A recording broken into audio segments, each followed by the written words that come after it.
नमस्कार। आज हम एक बड़े ही दिलचस्प सफर पर चल रहे हैं। ये सफर है कम्युनिकेशन का।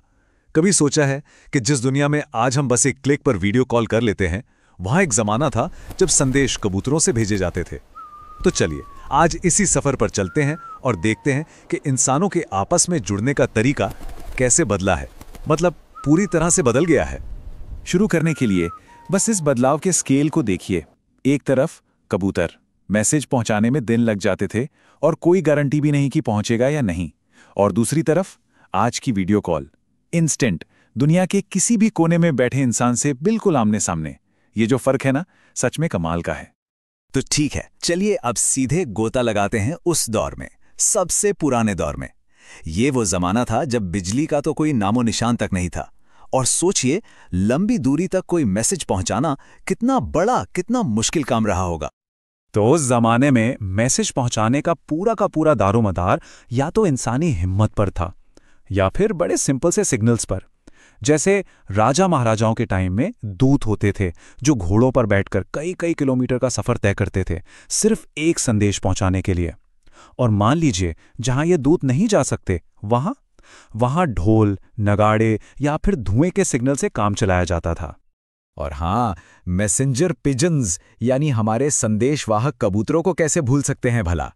ये वाकई एक जबरदस्त आइडिया था, पर इसकी अपनी दिक्कतें भी थीं। मतलब अगर कबूतर रास्ता भटक गया तो बस समझ लीजिए कि उस जमाने का नेटवर्क एरर हो गया।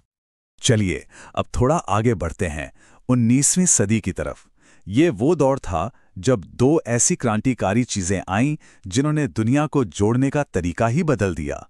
एक थी पोस्टल सर्विस यानी डाक सेवा, और दूसरी थी टेलीग्राफ। ये साल भारत के लिए एक गेम चेंजर था, 1854। इसी साल भारत में नेशनल पोस्टल डिपार्टमेंट की स्थापना हुई और इसने एक ऐसा सिस्टम बना दिया जो हर घर तक सिर्फ खबरें ही नहीं बल्कि लोगों की भावनाएं पहुंचाने लगा। उस जमाने में डाकिया का इंतजार, अरे वो तो एक बड़ी बात होती थी। लोग हफ्तों महीनों तक अपनी किसी चिट्ठी का इंतजार करते थे, और जब डाकिया वो चिट्ठी लेकर आता था ना, तो मानो घर में कोई त्योहार आ गया हो। ये सिर्फ कागज नहीं थे, ये हाथ से लिखी हुई भावनाएं थीं जो पूरे देश में परिवारों और दोस्तों को जोड़ रही थीं। अच्छा, ये टाइमलाइन देखिए, ये हमें 19वीं सदी के कुछ बड़े माइलस्टोन्स दिखाती है। 1850 में टेलीग्राफ सर्विस शुरू हुई।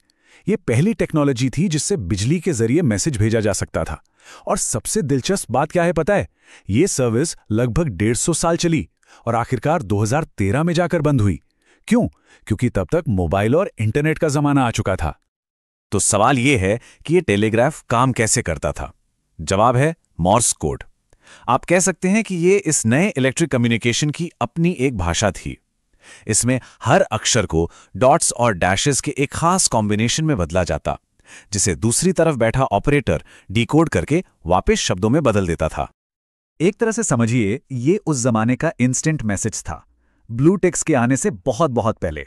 फर्क बस इतना था कि यहां मैसेज सीन होने में कुछ मिनट या घंटे लग सकते थे, पर फिर भी उस समय के हिसाब से तो ये बिजली की रफ्तार से भी तेज था। और ये जो लाइन है ना, तार आया है, अरे ये सुनते ही लोगों के दिल की धड़कनें तेज हो जाती थीं, क्योंकि ये कोई आम बात नहीं थी। तार मतलब कोई बहुत ही जरूरी और ज्यादातर मामलों में कोई बुरी खबर। तार में शब्द गिने चुने होते थे, एकदम नपे-तुले, लेकिन उनका असर बहुत गहरा होता था।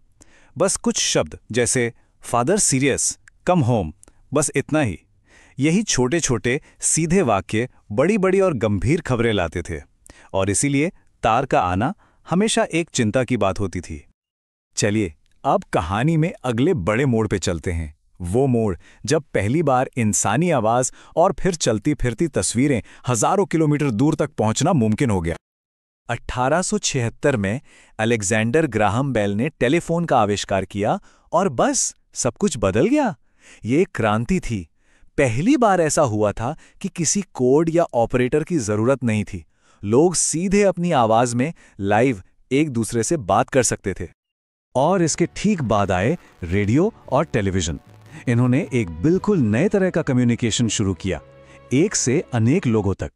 एक ही वक्त पर लाखों लोग एक ही चीज सुन और देख सकते थे। याद है वो दूरदर्शन का जमाना, जब रामायण आता था तो गलियां सूनी हो जाती थीं। सच में इन चीजों ने पूरे देश को एक धागे में पिरो दिया था। वो दौर ही अलग था। हाँ, ये कह सकते हैं कि उस वक्त का नेटवर्क कनेक्शन थोड़ा स्लो था, लेकिन रिश्तों का जो सिग्नल था ना, वो एकदम फुल स्ट्रेंथ पे था। लोगों का आपसी जुड़ाव और रिश्ते बहुत मजबूत हुआ करते थे।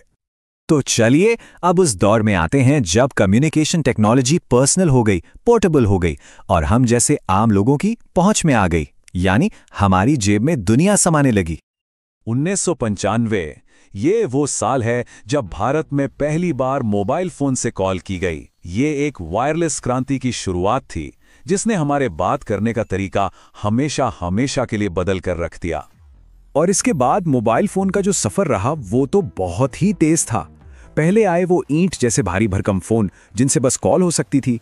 फिर आया नोकिया का जमाना जिसने हमें एसएमएस और वो मशहूर स्नेक गेम दिया। और आज हमारे हाथ में है मॉडर्न स्मार्टफोन जो सच में हमारी जेब में रखी एक पूरी दुनिया है। और अब हम आ गए हैं आज के दौर में, क्लिक्स का युग। इसे पूरी तरह से इंटरनेट ने डिफाइन किया है। यहाँ कम्युनिकेशन इंस्टेंट है, मल्टीमीडिया से भरा हुआ है और हम सब ग्लोबली एक दूसरे से जुड़े हुए हैं। बस एक मिनट सोचकर देखिए, आज हमारे पास बात करने के कितने सारे तरीके हैं। व्हाट्सएप पर इंस्टेंट मैसेजिंग है, वीडियो कॉल्स हैं, ईमेल हैं, सोशल मीडिया है, ऑनलाइन मीटिंग्स हैं। मतलब सब कुछ बस हमारी उंगलियों पर एक टच की दूरी पर। सही कहा है किसी ने, अब कोई दूर नहीं, हर कोई बस एक क्लिक की दूरी पर है। इंटरनेट ने दूरी का मतलब ही खत्म कर दिया है। दुनिया के किसी भी कोने में कोई भी हो, वो हमसे बस एक क्लिक दूर है। दुनिया सच में कितनी छोटी हो गई है ना? तो हमने अतीत से लेकर आज तक का सफर तो देख लिया। अब आखिर में चलिए जरा भविष्य की तरफ देखते हैं और सोचते हैं कि वो कौन सी टेक्नोलॉजी होगी जो हमारे इंसानी कनेक्शन को एक नया आकार देगी। ये सफर सच में अविश्वसनीय रहा है, नहीं? कबूतरों से शुरू होकर हम होलोग्राम कॉल्स तक पहुंच चुके हैं। तो अब सबसे बड़ा सवाल यही है कि अगला ग्रेट कनेक्शन कैसा होगा? टेक्नोलॉजी हमें एक दूसरे के और कितना करीब लेकर आएगी? ये सोचने वाली बात है।